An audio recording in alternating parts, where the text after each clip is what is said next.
आज के मौजूदा गर्मा गर्मी में तमाम सियासी जमातें तारीख़ को भुला रही हैं और एक मंसूबाबंद तरीक़े से तारीख़ को मस्ख़ करके पेश कर रहे हैं।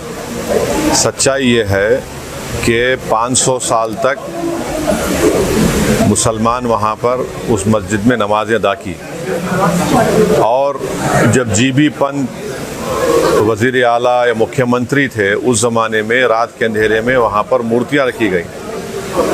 तो क़ानून ये कहता है 145 CRPC कि अगर मैं किसी के घर में जाए कब्ज़ा कर लिया तो आप उसको बंद करके निकाल देते। वो नहीं किया जीबी पंत ने। फिर वहाँ एक उस ज़माने में एक डिस्ट्रिक्ट मजिस्ट्रेट होते थे, उनका नाम था नायर साहब ने मस्जिद को बंद कर दिया, मुसलमानों को आने से रोक दिया और फिर वही नायर साहब 1950s में जनसंघ के MP बने लोकसभा में।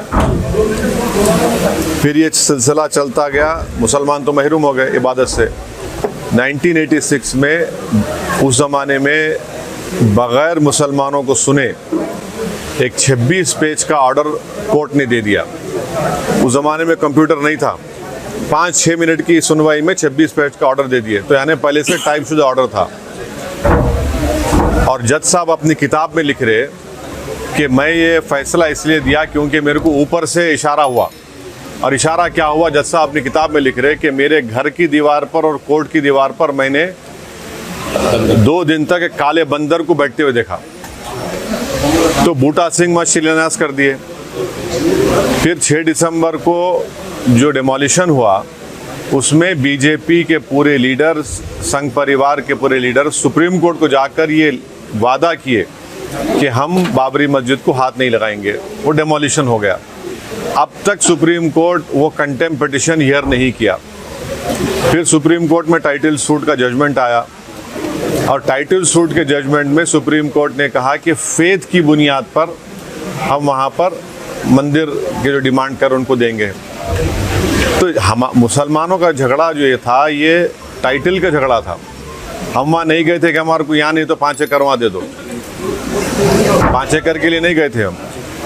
तो ये फेथ की बुनियाद पर जब फैसला आया तो मैंने उस वक्त भी कहा, आज भी कह रहा हूँ कि वो जजमेंट के बाद ही बीजेपी और संघ परिवार के हौसले बहुत बुलंद हो गए। और मैंने जिस खदशे का इज़हार किया था वो आज बदबख्ती से सच साबित हो रहा है। आज आप देख रहे हैं कि कई पुराने इश्यूज खुल रहे हैं।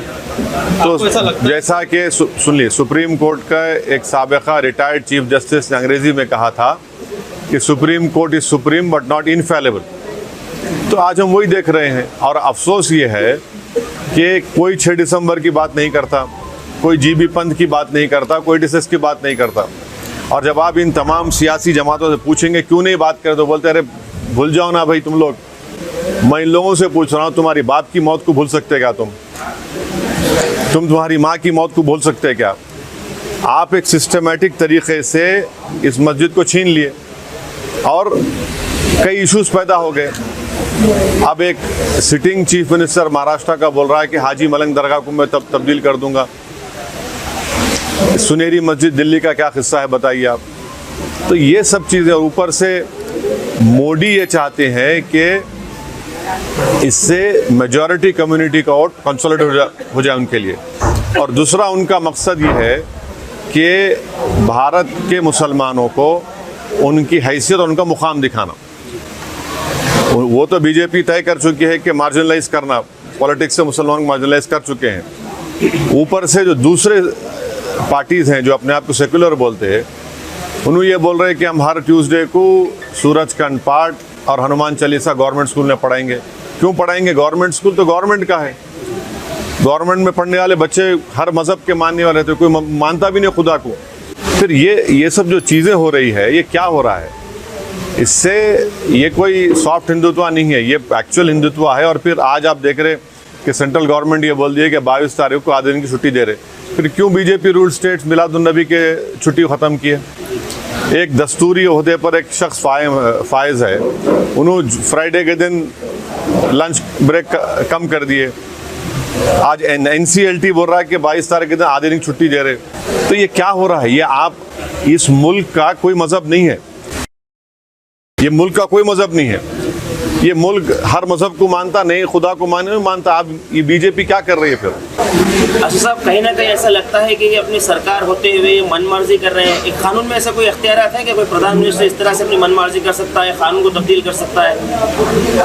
ये अब चल रही है ना, अब चल रही है। नहीं, एज पर दी लॉ की अगर हम बात करें, कानून में देखिए सच्चाई ये है कि जब पार्लियामेंट का इफ्तिताह हुआ था तो प्राइम मिनिस्टर को नहीं करना चाहिए था, स्पीकर को करना चाहिए था, क्योंकि स्पीकर कस्टोडियन होता है।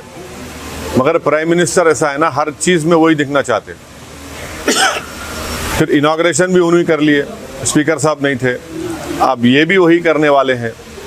तो हर चीज़ ऐसा हो रहा है कि एक डोमिनेंट एग्जीक्यूटिव की वजह से हमारे आइन में जो theory of separation of powers है वो कमज़ोर पड़ रही है। एक ड्राइवर्स का लॉ रिसेंटली अमित शाह ने जिस तरह से लागू किया था, एक ड्राइवर ने आपसे गुफ्तगू भी की थी ऑन कॉल, तो आपने बताया था कि आपने आवाज़ उठाई। तो ये चीज़ें जब आवाज़ उठती हैं तो ये एक मिसाल तक क्यों नहीं पहुँचती है? ऐसा है ना, अब तो आवाज़ उठाने वाले भी नहीं रह गए। तो चलिए, अब कम से कम आवाज़ तो उठ रही है, तनकीद तो हो रही है। और वो जो क़ानून पास किया गया था, फौजदारी के 3 नए क़ानून बनाए गए, उसमें जो एक्सीडेंट में जो लोग की मौत हो जाती उनको जुर्माना और सज़ा बढ़ा देना, मैंने पार्लियामेंट में कहा था कि ये क्रिमिनल जूरिस्प्रूडेंस के ख़िलाफ़ है ये, मगर इन्होंने कर दिया। बल्कि वो पूरे क़ानून का इतना गलत इस्तेमाल होगा, आप देखना मुसलमान दलितों पर, कि हर एक पर उस क़ानून को इस्तेमाल करके उनके सिविल लिबर्टीज़ को। बल्कि मैंने पार्लियामेंट में कहा था कि अगर आज महात्मा गांधी और भगत सिंह जिंदा होते, उस कानून को देख के बोलते ये रोलेट एक्ट है। सर, देश में आपको लगता है और भी मस्जिदें टारगेट हो? ये आप क्या देख रहे फिर? ये काशी, मथुरा, सुनहरी मस्जिद, टीले वाली मस्जिद, ये टाइटल सूट के जजमेंट आने के बाद इन तमाम के हौसले बढ़ गए। हम फेथ की बुनियाद पर हम ये सवाल उठा सकते हैं। एमआईएम उम्मीदवार किशनगंज और हैदराबाद, औरंगाबाद छोड़कर दूसरे जगह भी? हाँ, अभी अब देखेंगे, टाइम है ना, अभी टाइम के बाद। कुछ ही दिनों में MP इलेक्शन है, तैयारी गुलबर्गा कर्नाटक के लिए? अभी तो अस्पताल के इफ्तिताह करने के लिए मैं आया हूँ। तो अच्छा है, यहाँ पे जितने बीमार लोग हैं उनका इलाज होगा।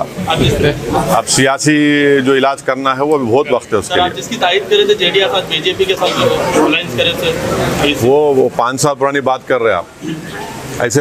ये अब दिल्ली में आम आदमी पार्टी क्या कर रही है? शिवसेना के बारे में क्यों सवाल नहीं करते आप लोग? आप लोगों देखिए, सेकुलर जरूर रही आप लोग, मगर एक आंख को बंद निकलना, दोनों आंख से देखना। अब शिवसेना क्या है? उद्धव ठाकरे को CM बनाने में मेरा और नासिर उस्ताद का तो हाथ नहीं है, ना अल्ताफ भाई का है। वही उद्धव ठाकरे असेंबली में खड़े होकर ये बोले कि हमारी पार्टी ने बाबरी मस्जिद को तोड़ा। सब बैठे हुए हैं क्योंकि मंत्री का पोस्ट मिल गया उनको।